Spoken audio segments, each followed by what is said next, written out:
열왕기서를 생명의 삶을 통해서 묵상하고 있습니다. 열왕기의 히브리어로는 메라킴, 즉 왕들이라는 뜻입니다. 히브리어 성경에는 열왕기상 하로 나뉘어지지 않고 한 권의 책으로 되어 있습니다. 훗날 70인역 성경을 통해서 분량상 한 권이 아닌 두 권으로 나뉘어져 오늘에 이르고 있습니다.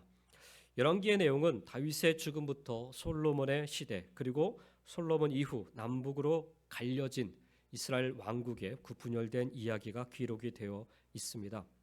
열왕기는 이스라엘의 왕조사라기보다는 이스라엘 왕들이 얼마나 하나님의 말씀에 순종했는가 불순종했는가에 초점이 좀 맞춰져 있습니다. 그러므로 열왕기의 기록 목적은 이스라엘의 흥망성쇠보다는 인생의 복과 저주는 하나님의 말씀에 대한 순종과 불순종의 여부에 달렸다라는 것을 깨우치려는 데 있습니다.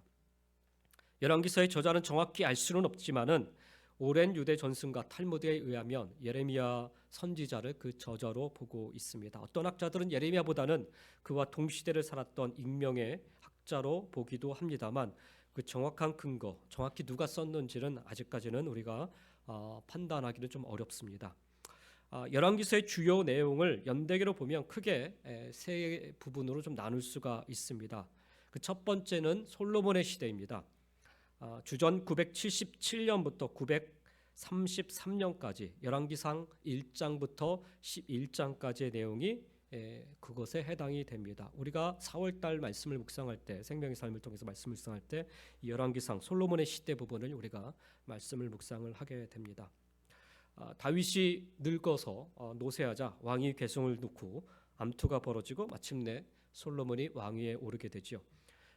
그리고 솔로몬은 놀라운 지혜와 뛰어난 리더십으로 나라를 잘 다스리며 부귀와 영화를 누리게 됩니다. 7년에 걸쳐서 솔로몬 성전을 화려하게 건축을 하고 그리고 13년에 걸쳐서 아름다운 솔로몬 왕국, 자신의 왕궁을 건립하기도 합니다. 그리고 두 번째 시대는 분열 왕국 시대입니다. 주전 933년부터 722년까지 열왕기상 12장에서부터 열왕기하 17장까지의 내용이 그것에 해당이 됩니다. 솔로몬이 죽은 후에 나라가 남북으로 갈려지게 되죠. 남쪽 유다는 솔로몬의 아들 르호보암이 다스리게 되고 북쪽은 여로보암이 통치를 하게 됩니다. 북이스라엘은 쿠데타가 많이 일어나서 여러 왕들이 세워졌다 암살되고 또 세워졌다 암살되는 그런 불행이 반복이 됩니다. 반면 남유다는 르호보암의 후손이 계속해서 통치를 이어가게 됩니다. 남북 왕조 시대 때 활동했던 선지자들로는 이사야, 또 예레미야, 아모스, 호세아 선지자 등을 들 수가 있습니다. 당시 왕들은 악한 왕들이 많이 있었지만 반면에 선지자들은 참 훌륭했던 것 같습니다. 그들은 남북의 악한 왕들과 타락한 백성들을 향해서 하나님의 말씀을 충실히 선포했던 것을 보게 됩니다. 그리고 세 번째 그 시기는 유다 왕국 시대입니다. 주전 722년에서 586년까지인데 주전 721년에 북이스라엘이 아수르에 의해서 망하게 되죠. 그래서 남유다만 남게 됩니다. 그래서 주전 722년부터 586년 남유다가 멸망할 때까지의 내용이 이제 나머지 사무엘 열왕기 하 부분에 이제 기록이 되어 있습니다. 당시 남왕국의 왕은 히스기야 왕이었는데 아주 보기 드문 훌륭한 왕이었죠. 요시야 왕 때도 하나님의 율법서를 발견하고 전국적으로 종교 개혁을 단행했지만 애국과의 전쟁에서 전사하고 맙니다. 이후에 혼란을 거듭하다가 주전 586년에 남유다도 바벨론의 느부갓네살 왕에 의해서 멸망당하고 맙니다. 열왕기 하의 역사는 여기까지 남유다의 멸망까지를 기록하고 있습니다. 그리고 그 막을 내리고 있습니다. 오늘은 그 첫 번째 시간으로 다윗의 인생 노년 끝자락의 모습과 더불어서 이스라엘 나라의 새로운 미래가 펼쳐지는 그 순간을 우리는 보게 됩니다. 오늘 우리는 28절부터 말씀을 좀 보았는데 1장 좀 전체를 좀 통해서 오늘 말씀을 좀 나누기를 원합니다. 통상 새로운 책이 쓰여지게 되면 왜 이 책을 쓰게 되었는지에 대한 설명을 하고자 서론을 접근합니다. 예를 들면 역대기서 같은 경우에는 서론이라 할 수 있는 역대기상 1장과 2장을 보면은 아주 장구한 족보로 기록이 되어 있습니다. 이스라엘의 왕들이 어떻게 시작을 하게 되었는지 그 정통성을 밝히고자 아담부터 시작해서 다윗에 이르기까지 아주 세세한 족보를 적음으로 다윗 왕조의 정통성을 밝히고 있는 것입니다. 그러나 같은 맥락으로 이스라엘의 왕들의 역사를 기록했다라고 할 수 있는 이 열왕기서는 전혀 다른, 아니 아주 뜬금없고 난데없는 이야기로 그 시작을 장식하고 있습니다. 여러분 성경을 펴고 계신데 열왕기상 1장 1절의 말씀을 한번 보시겠습니다. 다윗 왕이 나이가 많아 늙으니 이불을 덮어도 따뜻하지 아니한지라라고 말씀합니다. 이때 다윗의 나이가 대략 한 70세 정도로 보고 있습니다. 그 당시 사람들의 평균 연령으로 보면 다윗은 상당히 장수를 한 셈입니다. 그리고 왕위에 오른 지 대략 한 40년의 세월을 보냈으니까 그의 왕권 또한 오랜 시간 태평한 가운데 보냈다라고 할 수가 있습니다. 그러기에 사실 이제 다윗에 이어서 다음 세대에게 왕권을 물려줄 때가 되었음을 밝히고자 한다면 다윗이 나이가 많고 늙어 더 이상 정사를 돌볼 수 없게 되었음을 밝히는 정도로 기록하면 될 일입니다. 그런데 성경은 이것에 더하여서 조금은 낯설기도 하고 의아스러운 일을 적고 있습니다. 2절의 말씀을 보십시오. 그의 시종들이 왕께 아뢰되 우리 주 왕을 위하여 젊은 처녀 하나를 구하여 그로 왕을 받들어 모시게 하고 왕의 품에 누워 우리 주 왕으로 따뜻하게 하리이다라고 말씀하고 있습니다. 그리고는 구한 여인이 수넴 지역의 아비삭이라는 여인이었습니다. 왜 성경은 다윗 왕조의 그 다음 세대를 위한 이양 작업을 이 같은 이야기로 시작을 하고 있는 것일까요? 왕조사를 기록하고 있다라는 관점에서 보면 어찌 보면 이것은 다윗 왕의 부끄러운 모습이라 할 수가 있을 것 같습니다. 그런데 왜 이런 이야기를 이 열왕기상 처음 시작 그 서론을 다루는 부분에서 이야기하고 있을까요? 우선 다윗 왕의 나이 많음과 늙었다라는 사실과 그에게 이불을 덮어 주어도 그의 몸이 따뜻해지지 않게 되었다라는 사실을 통해 우리는 하나님 언약의 위기가 찾아왔음을 발견할 수 있어야 합니다. 일찍이 아브라함의 경우에서도 확인해 볼 수 있었듯이 하나님은 아브라함을 언약 속에 부르시고 그에게 자손의 축복을 약속하셨지요. 그럼에도 불구하고 오랜 시간이 지나고 성경은 뭐라고 하면 아브라함의 나이가 많았고 아내 사라의 경수가 끊어졌다. 그래서 아이를 출산할 수 없게 되었다라는 표현을 성경은 적고 있습니다. 그렇게 되자 아브라함은 하나님 언약에 대한 위기를 느낀 나머지 자신의 몸종이었던 엘리에셀을 후사로 삼으려 합니다. 사라는 어떤가요? 사라는 자신의 몸종이었던 하갈을 통해 이스마엘을 낳음으로 아브라함의 뒤를 이을 후사로 삼으려 합니다. 이 모든 것이 언약의 위기가 찾아왔기에 벌어진 일이었습니다. 다윗의 몸이 연약해졌고 약해졌고 나이가 많아 이불을 덮어도 따뜻해지지 않게 되었다라는 말은 단순히 다윗의 몸이 약해져 이제 곧 죽음을 앞두고 있다라는 의미를 넘어서서 이제 다윗을 통한 하나님의 언약을 이루는데 그 위기가 찾아왔음을 뜻하고 있는 것입니다. 그리고 말씀에서처럼 다윗을 비롯하여 다윗의 신하들은 그 위기를 극복하고자 수넴 여인 아비삭을 다윗의 후첩으로 드리는 일을 계획하고 시행을 합니다. 이 여인을 통해 그들이 이루고자 한 목적은 어떻게 해서든지 다윗의 생명을 더 연장하는 일이었던 것입니다.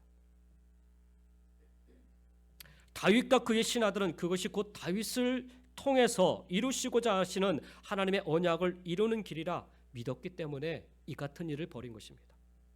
마치 아브라함이 엘리에셀을 그리고 사라가 하갈을 통한 이스마엘이라는 자녀를 통해 하나님 언약을 이루려 했던 것과 같은 방식으로 지금 다윗과 또 그의 신하들이 이 일을 처리하고 있습니다. 다윗은 사실 하나님의 자신을 통한 언약을 기억하고 믿고 있었다면 자신의 육신의 연약함으로 인해 언제든 발생할 수 있는 자신의 죽음에 대비해서 다음 세대를 위한 준비 작업을 마쳤어야 했습니다. 그러나 다윗은 오늘 본문에 이르기까지 그 일에 전혀 신경을 쓰지 않았던 것입니다. 오히려 자신의 육체가 더욱더 강건해지기만을 바라고 모든 방안을 간구하며 살았던 것입니다. 그래서 찾은 방법이 수넴 여인 아비삭을 자신 곁에 두는 일이었습니다. 그 여인을 품에 안고 자면 잃어버린 온기를 다시금 되찾을 수 있을 거라 그렇게 믿고 살았던 것입니다. 하나님이 주신 언약, 이것은 매우 중요한 그리고 영원한 것입니다. 그러나 그 언약을 간직하고 이루는 주체가 되는 우리로서는 얼마든지 위기를 경험하거나 만날 수 있다라는 사실입니다. 따라서 우리는 언제 그 위기가 찾아오게 되는지 영적으로 깨어서 민감하게 깨달을 수 있어야 하는 것입니다. 자신들의 욕심에 휩싸여서 영적 판단력을 잃어버리지 않도록 해야 합니다. 오늘 다윗의 경우에 있어서는 나단 선지자의 역할이 중요했습니다. 그는 하나님의 말씀과 다윗 스스로 하나님 앞에서 한 약속을 다시금 기억나게 함으로 다윗 스스로 마지막 바른 결단과 바른 선택을 하도록 안내해 주었습니다. 나단이 한 일이 위대한 것이 아니라 나단을 통해 다시금 기억나게 하신 하나님의 말씀이 위대하고 능력이 있었던 것입니다. 오늘 우리에게도 얼마든지 다윗과 같이 판단력이 흐려질 때가 있을 수 있으며 또 올 것입니다.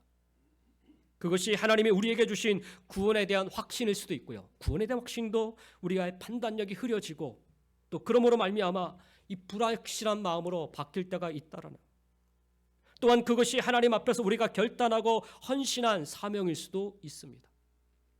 우리 앞에 놓인 여러 가지 상황들로 인해 내 육신의 연약함과 장애들로 인하여서 우리도 얼마든지 다윗과 같은 연약한 상황에 처할 수 있습니다. 굳이 나이가 많이 들어서가 아니라 젊은 나이에서도 얼마든지 이 같은 일은 일어날 수 있습니다. 그런 일이 찾아올 때 우리 스스로 얼른 깨닫고 돌아설 수 있으면 좋겠습니다. 그러나 그리하지 못할 때라도 나단 선지자의 입술을 통해서처럼 다시금 하나님 언약의 말씀을 붙잡고 다시금 돌아서는, 다시금 일어서는 저와 여러분 모두가 되실 수 있었으면 좋겠습니다. 하나님이 다윗을 사랑하셔서 나단 선지자와 같은 일을 붙여주시듯 당신이 사랑하시는 우리 모두를 위해서 능히 친히 당신의 종들을 통해 성령님 역사하심을 통해 그렇게 인도하여 주실 줄 믿습니다. 바라기는 그러한 영적 위기의 순간이 찾아올 때 세상적 방법인 수냄 여인 아비삭을 드리는 일과 같은 행동은 피할 수 있기를 바랍니다. 그들이 취한 방법은 나중에야 이르러 다윗 가문에 큰 화를 자초하고야만 합니다. 바로 다윗의 아들 아도니아가 이 여인을 솔로몬에게 요구했다가 결국에 죽임을 당하고 만 것입니다. 세상의 방법으로는요, 결국 또 다른 파국을 맞이할 수밖에 없습니다. 아무리 머리 굴려봐도 세상의 방법으로는 이 같은 일이 계속해서 반복해서 일어날 수밖에 없습니다. 하나님의 방법을, 하나님의 뜻을 믿는다면 끝까지 하나님 신뢰하며 살아가셔야 하는 것입니다. 아브라함과 사라도 결국 이스라엘 문제로 가정의 큰 불화를 맞이하게 되지 않았어요? 결국에 그 아들 이스마엘마저도 내쫓고야만 하는 그런 결과를 맞이하게 됩니다. 흔히 우리가 순리라고 하지요. 모든 일이 순조롭게 잘 풀려간다 해서 하는 말입니다. 순리. 그런데 그 순리를 내 뜻대로 혹은 내가 기대하는 대로 풀려간다고 해서 순리라 착각해서는 안 되는 것입니다. 믿음 안에서의 순리는, 하나님의 뜻대로 풀어져가는 순리는 일이 잘 안 풀릴 수도 있습니다. 매 순간마다 문제가 발생하고 장애물이 나타나고 넘지 못할 장벽이 있을 수 있습니다. 그런데 성경은 그것을 순리라 말합니다. 형통이라 말합니다. 왜 그렇습니까? 그 과정을 통해 하나님을 찾고 그 과정을 통해 하나님을 만나고 그 과정을 통해 하나님을 고백하게 되기 때문입니다. 믿음 안에서, 하나님 안에서의 순리는 그래서 내 뜻과는 전혀 다른 방식으로 나타납니다. 그래서 그 과정 속에서 우리는 하나님 일하심을 보게 되는 것입니다. 인간적인 방법으로 수냄 여인 아비삭을 다윗의 침상에 들여놓은 다윗과 그의 신하들은 얼마 못 가 또 다른 위기를 만나게 됩니다. 사랑하는 성도 여러분, 세상의 방법을 구하기 이전에 적어도 먼저 하나님의 방법을 먼저 찾아보시는 지혜로움이 여러분 모두에게 충만하시기를 주의 이름으로 간절히 축원드립니다. 적어도 그날에 그들이 먼저 취했어야 하는 방법은 하나님의 뜻을 전하는 나단 선지자를 찾아서 하나님의 뜻을 구하고 그 방법을 찾아보는 일이었어야만 합니다. 이미 말씀하시고 이미 언약하신 하나님의 말씀을 기억하는 일이었어야만 합니다. 그랬더라면 다윗의 아들 아도니아가 죽는 그 가족의 비극은 막을 수 있었을지 모릅니다. 그랬더라면 모두의 축복 속에 솔로몬이 왕으로 영광스럽게 오를 수 있었을지 모릅니다. 이 지혜를 오늘 말씀을 통해 배우는 저와 여러분 모두가 다 되시기를 예수님의 이름으로 간절히 축원드립니다. 자, 다윗 왕이 나이 많음과 그의 육체적인 노쇠함으로는 안타깝지만은 세월이 흘러감으로 인해 어찌할 수 없는 그런 부분이었어요. 그러나 그렇다 할지라도 아까도 말씀드렸듯이 다윗 왕은 자신이 영원히 살 수 없음을 알기 때문에 다음 세대를 위한 준비를 해 놓았어야 합니다. 그럼에도 불구하고 그 일을 미리 준비하지 못하였기에 다윗 가문의 비극의 단초를 제공하고야 맙니다. 여기 1장 1절에 다윗이 이불을 덮어도 따뜻하지 아니한지라라는 문장은 여러 가지 의미를 담고 있는데요. 그 중에 하나는 다윗이 더 이상 국정 운영을 제대로 돌볼 수 없게 되었다라는 그런 의미를 담고 있습니다. 그래서 벌어진 일이 다윗의 아들 아도니아가 스스로 왕이 되려고 한 일이었습니다. 5절 말씀을 보시기 바랍니다. 5절입니다. 그때 학깃의 아들 아도니아가 스스로 높여서 이르기를 내가 왕이 되리라 하고 자기를 위하여 병거와 기병과 호위병 50명을 준비하니라고 말씀합니다. 역대상 3장의 기록에 의하면 다윗의 정부인들에 의해 낳은 자녀들이 총 20명입니다. 20명. 헤브론에서 낳은 아들들이 6명인데 아들 6, 딸 하나입니다. 그 중에 다윗의 첫째 아들은 아히노암의 소생이었던 암논이 첫째 아들이고요. 둘째 아들은 아비가일의 소생이었던 길르압 혹은 다니엘이라고 부르기도 합니다. 셋째는 마아가의 아들 압살론이고요. 그리고 넷째가 오늘 본문에 등장하고 있는 학깃의 소생 아도니아입니다. 그 외에 스바랴, 이드르암 등이 이 헤브론에서 낳은 아들들입니다. 그리고 예루살렘에 와서 낳은 밧세바의 소생들이 있는데 밧세바의 소생들이 시므와 소밥, 나단과 솔로몬 등입니다. 밧세바가 아이를 많이 낳았어요. 그 외에 딸 다말을 제외한 9명의 아들들이 더 있었습니다. 순서를 보시면 아시겠지만 암논은 여동생 다말을 육체적으로 범함으로 말미암아서 압살론에게 죽임을 당합니다. 그리고 둘째 다니엘, 길르압이라고도 하는데 그는 병으로 일찍 죽은 것으로 그렇게 보여집니다.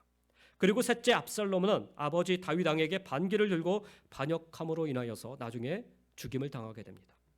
그렇다면 서열상으로 보면 넷째인 이 아도니아가 그 다음 수순으로 왕권을 이어받을 서열 1순위가 되는 것입니다. 아마도 그 같은 이유 때문에 아도니아 스스로도 아버지 뒤를 이어 다음 왕위를 차지할 사람은 자신이다라고 생각했을지 모릅니다. 그러나 이것은 세상의 방식일 뿐 다윗 왕과 그의 왕조를 이어가실 하나님의 방법은 아니었던 것입니다. 그는 이 아도니아는 다윗 왕이 어떻게 왕위에 오르게 되었는지 그리고 하나님은 다윗의 왕권을 어떻게 이끌어 가시려는지를 이미 지나간 역사를 통해 알고 있어요. 밝히고 있습니다. 이것을 아도니아가 모를 리가 없습니다. 더더군다나 아버지가 살아계시는 동안에 압살론이 반역을 일으켰다가 어떻게 죽었는지를 아도니아 스스로 똑똑히 기억하고 있음에도 불구하고 지금 아버지 다윗이 여전히 살아 있음에도 불구하고 아도니아 스스로 자신을 높여서 왕이 되려고 계략을 세우고 있는 모습입니다. 아도니아는 왜 이런 자만심이 이런 교만함이 있었던 것일까요? 그의 일생에 대해 자세한 내용은 없지만 오늘 본문 6절에서 우리는 한 가지를 추측해 볼 수가 있습니다. 6절 말씀을 보십시오. 그는 압살롬 다음에 태어난 자요 용모가 심히 준수한 자라. 그의 아버지가 네가 어찌하여 그리하였느냐라고 하는 말로 한 번도 그를 섭섭하게 한 일이 없었더라라고 말씀합니다. 그만큼 아도니아가 아버지 다윗을 잘 따르고 순종했다라고도 볼 수 있지만 사실 여기서는 부정적인 의미가 훨씬 더 강합니다. 한마디로 다윗이 이 아도니아를 오냐 하면서 키웠다라는 거예요. 다윗의 입장에서 보면 위로 세 아들 다 잃어버렸잖아요. 그러니 육신적으로 이 넷째 아들에게 거는 기대는 남달랐을 거라 그런 생각이 듭니다.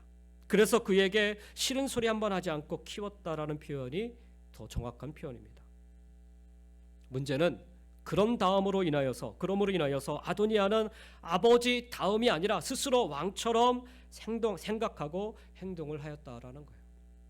그래서 취한 행동은 당시 군대 장관이었던 요압과 제사장 아비아달을 곁에 두고 나라의 모든 일을 스스로 결정하고 있었다라는 사실입니다. 아도니아라는 이름의 뜻은 이 주라는 뜻의 아도나이라는 것과 하나님 여호와라는 말의 야가 합쳐진 이름이 아도니야입니다. 따라서 이 아도니야의 이름의 뜻은 여호와는 나의 주라는 아주 믿음적인 그런 고백에 담겨져 있는 그런 이름이에요. 아마도 이것은 그의 아버지 다윗이 여호와의 주권에 대한 확고한 신앙과 더불어서 이 아들이 하나님의 주권을 인정하는 삶을 살기를 바라는 마음에서 지어준 이름일 것입니다. 그러나 그의 행동에서 보여주고 있는 것처럼 그는 여호와 하나님의 주권과는 동떨어진, 오히려 자신의 주권을 중요시 여기고 자신의 주권만 드러내 나타내려는 삶을 살았던 그런 사람입니다. 그래서 그는 자기 자신만을 위해 살아가게 됩니다. 철저히 자기를 위하여 병거와 기병과 호위병 50명을 준비합니다. 오늘 성경에 그렇게 표현하고 있습니다. 자기를 위하여. 자신을 위하는 삶이 뭐 그리 나쁜 삶이냐고 되물을 수 있을지 모르지만 그것이 하나님의 뜻과 반대되는 것일 때는 아주 커다란 문제를 야기하게 됩니다. 일찍이 사울 왕이 블레셋 군대 앞에서 흩어지려는 백성들의 마음을 다잡고자 사무엘 선지자가 오기를 채 기다리지 못하고 제사를 드리게 되지요. 자신의 안위를 위해 내린 급박한 결정이라 세상 사람들은 얼마든지 이야기할 수 있을지 모릅니다. 그러나 하나님의 뜻은 다른 곳에 있었습니다. 끝까지 하나님을 믿고 하나님께 순종하느냐, 바로 그 부분을 하나님은 보시고자 한 것이었습니다. 어차피 그날의 전쟁은 이스라엘 백성들의 능력으로는 싸워 이길 승산이 없었던 것이기 때문입니다. 결국 하나님을 의지하여 싸워 이겨야 하는 싸움에서 사울 왕은 백성들, 즉 사람들을 더 의지하고 싸우고자 하였기 때문에 결국엔 하나님의 뜻과는 반대되는 행동을 저지르고야 만 것입니다. 이 일로 인하여서 사울 왕조는 당대의 끝이 나고야 말 것을 선언받고 맙니다. 오늘도 내 자신을 위해 우리는 열심으로 하루하루를 살아갑니다. 그렇죠? 얼마나 열심히 사시는지 모르겠어요.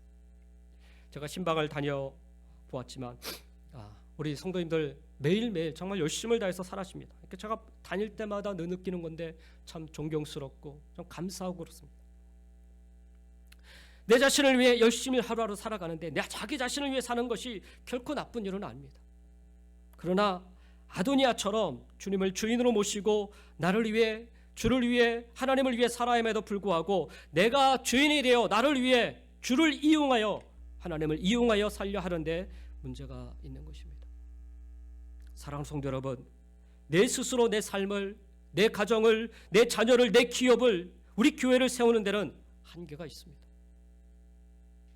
시편 127편 1절에 그리 말씀하지요. 여호와께서 집을 세우지 아니하시면 세우는 자의 수고가 헛되며 여호와께서 성을 지키지 아니하시면 파수꾼의 깨어 있음이 헛되도다 라고 말씀합니다. 하나님이 내 삶과 내 가정과 나의 기업을 세워주시기를, 우리 교회를 세워주시기를 간절히 소망하고 기도하시기 바랍니다.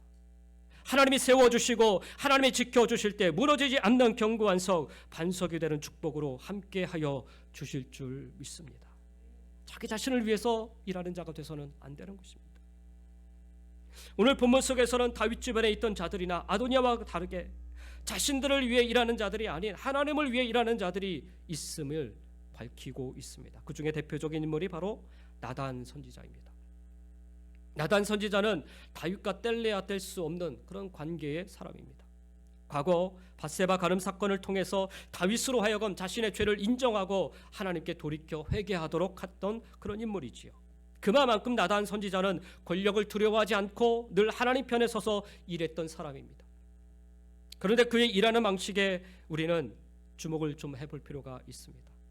그는 자신이 가지고 있는 지혜나 경험 혹은 자신이 내린 판단에 근거하여 일을 처리해 나가지 않습니다. 철저히 하나님의 음성에 귀를 기울이고 하나님 언약의 말씀에 근거하여 하나님의 뜻에 따라 그는 일을 합니다.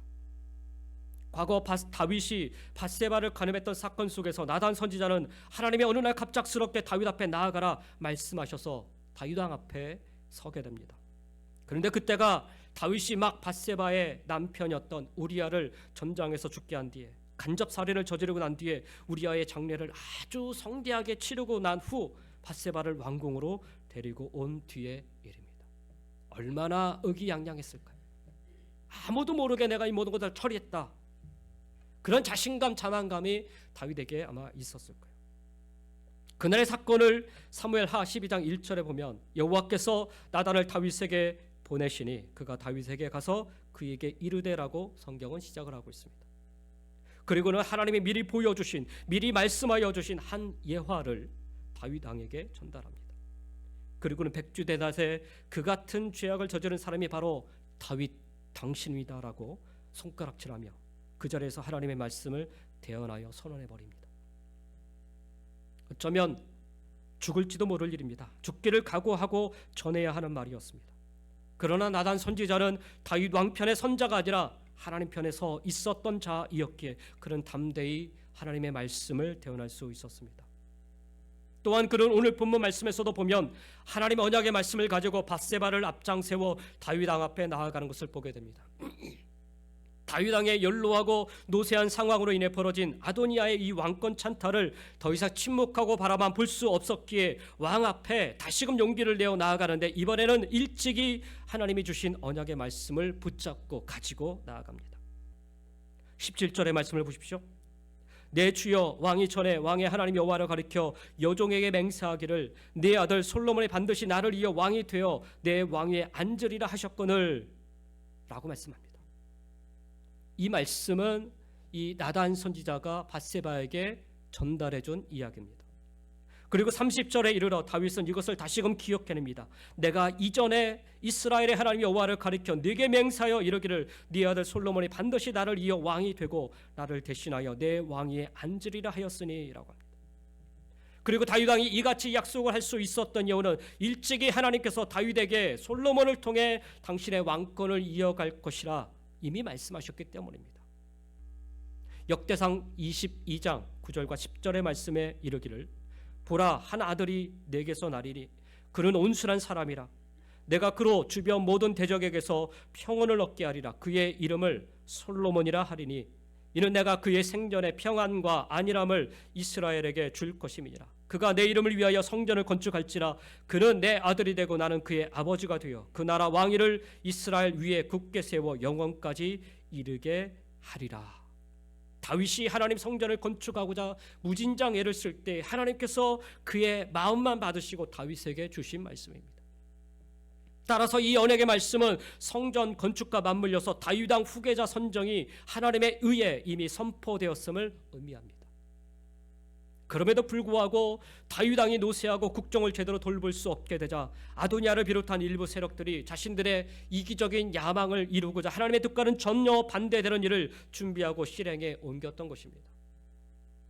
바로 그러한 때 사실 급작스럽게 벌어진 일이지만 이미 아도니아가 스스로 왕이 되어 이스라엘 왕이라 천명한 때 자칫 잘못하면 목숨을 잃을 수 있는 절체절명의 순간에 나단 선지자는 또다시 하나님의 언약의 말씀을 가지고 하나님 편에 서서 일하는 자로 다윗 왕 앞에 나서게 됩니다. 간혹 어떻게 하여 우리가 하나님을 위하여 일을 하게 됩니까? 라고 묻는 분들이 계십니다. 하나님을 위하여 일하고 싶은데 어떻게 하여야 합니까? 라고 물으신다면 제가 드릴 수 있는 답변은 단 하나입니다. 하나님의 언약의 말씀을 붙잡으시고 말씀에 순종하십시오. 단 내 생각과 내 기대대로가 아니라 하나님의 생각과 하나님의 기대대로입니다. 하나님을 위해서입니다. 하나님 나라를 위해서입니다. 내 뜻대로 잘 이루어져 가면 정말 하나님이 일하시는구나. 나는 하나님을 위해 일하고 있구나 라고 생각합니다. 그런데 내 뜻대로 그 모든 일들이 잘 이루어가지 않으면 하나님이 안 계신가? 하나님이 일 안 하시나? 아니 내가 하나님을 위해 일하는 것 아닌가라는 그런 의문을 품게 됩니다. 우리가 잘 아는 것처럼 다윗도 이 같은 의문 속에 13년이라는 시간을 보내게 됩니다. 그가 사무엘로부터 기름 부음 받은 뒤부터 벌어졌던 일입니다. 기름 부음을 받았으면 그때 당시에 제사장 혹은 선지자로부터 기름을 부음 받았다는 것은 왕이 된다는 거예요. 그런 기름 부음을 받았으면 모든 일이 순조롭게 진행되어 사울 왕이 순순히 자신의 왕권을 자기 자신에게 물려주면 좋을 텐데 또 사울 왕의 딸과도 결혼을 했으니까 사위 아닙니까? 사울의 아들 요나단도 자신에게 순수히 왕위를 물려줄 의향이 있다 말을 했으니까 종종 사울왕이 악신이 들어 오락가라는 상황이니까 이제 사울왕이 권력을 자신에게 물려줘도 될 듯 싶은데 그런 일이 벌어지지 않은 채 13년이라는 시간이 흐르고 맙니다. 그것도 이제는 사울왕에게 반역자라는 죄명으로 쫓기는 신세가 되어서 1, 2년이 아니라 13년의 시간을 보내게 됩니다.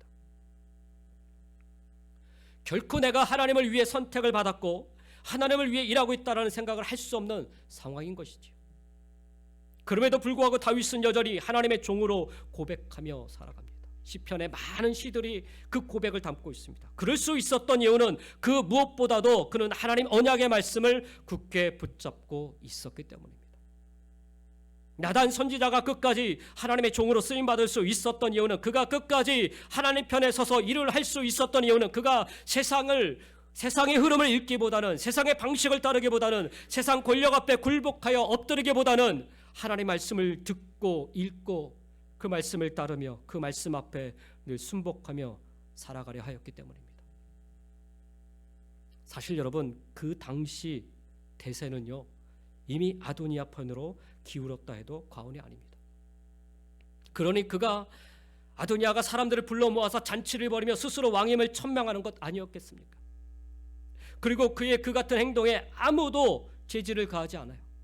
심지어 다윗의 측근들조차도 다윗에게 그 아비삭 같은 젊은 여인을 들여보낼지언정 지금 아도니아가 하는 일에 대해서 아무도 뭐라 하지 않아요. 함구하고 있었던 것입니다. 그럼에도 불구하고 하나님은 이미 기울어진 대세를 다시금 뒤집으시는 역전의 명수인 줄 믿습니다. 그 하나님은 알기에, 그 하나님을 믿기 때문에 나단 선지자는 하나님 편에 서 있을 수 있었고 하나님을 위해 일을 하는 자로 남을 수 있었던 것입니다. 사랑하는 성도 여러분, 하나님의 말씀을 통해 세상의 흐름을 판단하시기 바랍니다. 하나님의 말씀을 통해 따라야 할 규칙과 계획을 세워보시기 바랍니다. 하나님을 위해 일하는 자는 그렇게 하나님 말씀을 굳게 믿고 그 말씀을 끝까지 신뢰하며 그 말씀 따라 살아가는 자들입니다. 바로 그와 같은 자들을 통해 하나님은 다음 세대를 준비케 하시고 다음 세대를 일으켜 세워 가시는 줄 믿습니다. 시간이 충분치는 않지만 오늘 본문 속에 한 사람만 더 소개해 보겠습니다. 바로 브나야라는 사람입니다. 이 브나야라는 사람은 레위 지파 제사장 가문 사람으로 그의 아버지는 당대 유명한 대제사장이었던 여호야다였습니다. 여호야다. 원래 레위 지파는요 군인이 될 수 없습니다. 장수가 될 수 없어요. 근데 일종의 돌연변인 셈이죠. 이 사람은 힘이 얼마나 셌던지 주로 외국 지역을 돌아다니면서 싸움을 해가지고서 명성을 날렸던 사람입니다. 그래서 레위 지파였지만 용사 중에 한 사람으로 다윗에게는 3명의 아주 뛰어난 장수가 있고요. 그 외에 30명의 아주 탁월한 장수들이 있었습니다. 그 30명이 각각의 30명씩을 데리고 있었어요. 그게 다윗의 휘하에 있었던 그런 장수들이었습니다. 이 브나야는 다윗의 30용사 중에 수장격에 해당되는 인물이었습니다. 아까 말씀드렸듯이 아도니아 편에 섰던 요압은 군대 장관이었는데 이 브나야는 다윗의 개인 경호원과도 같습니다. 그래서 요압에 가려 이 브나야는 항상 드러나지 않는 자리에서 다윗을 아주 충성스럽게 보좌했던 인물입니다. 다윗의 가장 뛰어났던 장수였던 요압은요 일찌감치 자신의 출세길을 위해 아도니아 편에 섰지만 브나야는 여전히 다윗 곁을 지키고 있었던 것입니다. 그런 그에게 다윗은 생애 마지막 부탁을 합니다. 솔로몬을 왕으로 세우고 그의 곁을 지켜달라고. 그때 브나야가 한 고백을 한번 들어보시겠습니다. 오늘 본문 36절과 37절입니다. 한번 우리 같이 한번 읽어보겠습니다. 여호야다의 아들 브나야가 왕께 대답하여 이르되 아멘, 내 주 왕의 하나님 여호와께서도 이렇게 말씀하시기를 원하오며 또 여호와께서 내 주 왕과 함께 계심같이 솔로몬과 함께 계셔서 그의 왕위를 내 주 다윗 왕의 왕위보다 더 크게 하시기를 원하나이다 하니라. 아멘. 브나야는 가장 먼저 아멘으로 답합니다. 이 말은, 이 아멘이라는 말, 우리가 많이 하는 아멘이지만 여기서 사용되고 있는 이 아멘은요, 신명기적인 응답으로 하나님의 언약의 말씀에 대한 신실한 고백을 할 때 사용되는 용어입니다. 즉 분하야는 왕의 부탁이지만 왕의 부탁이자 그 명령을 하나님의 언약의 말씀으로 믿고 순종하겠노라 고백을 드리고 있는 것입니다. 단순히 다윗 왕께 드리는 고백이 아니라 아멘이라 말씀하며 하나님 앞에 순종하겠나라고 고백을 드리고 있는 것입니다. 분하야, 자신의 이름처럼, 이 분하야라는 이름의 뜻은요, 하나님이 세우시는 자, 하나님이 세우시는 자. 자신의 이름처럼 하나님이 세우시는 자로서의 사명을 충성되이 잘 감당하였던 것을 우리는 보게 됩니다. 하나님이 자신을 세워주신 것처럼 자신 또한 하나님의 뜻대로 세워가는 삶을 산 믿음의 산 증인이 된 것입니다. 누가 하나님을 위해 일하는 자로 살 수 있을까 생각해 보면 바로 분하야와 같은 자라면 그렇게 살 수 있을지 않을까 결론을 내리게 됩니다. 비록 다윗의 말이라 할지라도, 비록 나단 선지자의 말이라 할지라도 이를 사람의 말로 받지 않고 하나님의 말씀으로 받고 아멘 할 줄 아는 자, 그저 말로만 아멘하지 않고 고백한 대로 믿음의 실천을 이루는 자, 바로 그와 같이 우직하게 충성스럽게 자신의 맡은 자리를 꿋꿋이 지켜 살아가는 자야말로 하나님을 위해 일하는 자리에 서게 되는 줄 믿습니다. 사랑하는 성도 여러분, 아멘의 고백으로 하나님 편에 서시기 바랍니다. 제 편에 서지 않으셔도 괜찮아요. 아무런 문제 없습니다. 여러분, 하나님 편에 서시면 됩니다. 아멘의 고백으로 하나님을 위해 일하는 자로 살아가시기 바랍니다. 하나님은 분하야와 같이 오늘도 아멘으로 순종의 자세를 가진 자를, 아멘으로 순종하는 자를 들어 다음 세대를 일으키고 세우는 일에 사용하여 주시는 줄 믿습니다. 아멘의 믿음의 고백과 순종으로 하나님을 위해 일하는 자 모두가 다 되시기를 예수님의 이름으로 간절히 축원드립니다. 사랑하는 성도 여러분, 우리 삶에 얼마든지 영적이든 육적이든 위기가 찾아올 수 있습니다. 그 위기 속에서 하나님을 찾고 하나님을 만나고 하나님을 고백할 수 있기를 간절히 소망합니다. 수넴 여인과 같은 세상의 방법을 구하기 이전에 적어도 먼저 하나님의 방법을 찾으시고 그런 하나님의 그 역사하심을 기대하며 소망하며 나아가는 지혜로운 여러분 모두가 다 되시기를 예수님의 이름으로 간절히 축원드립니다. 오늘도 우리는 내 자신을 위해 하루하루를 열심히 살아가지요. 그러나 아도니아라는 주님이 나의 주인이시라는 그런 이름을 가지고 살아감에도 불구하고 내가 주인이 되어 나를 위해 주를 이용하고 하나님을 이용하려 살려 하고 있지는 않은지 우리 스스로를 돌아볼 수 있기를 원합니다. 오늘 말씀처럼 나단 선지자처럼 분하야처럼 하나님의 언약의 말씀을 붙잡고 그 말씀을 의지하며 그 말씀대로 순종하고 아멘하며 나를 위해 일하는 자가 아니라 하나님을 위해 일하는 자로 그렇게 다음 세대를 일으켜 세워나가는 삶 살아갈 수 있기를 예수님의 이름으로 간절히 축원드립니다. 기도하겠습니다.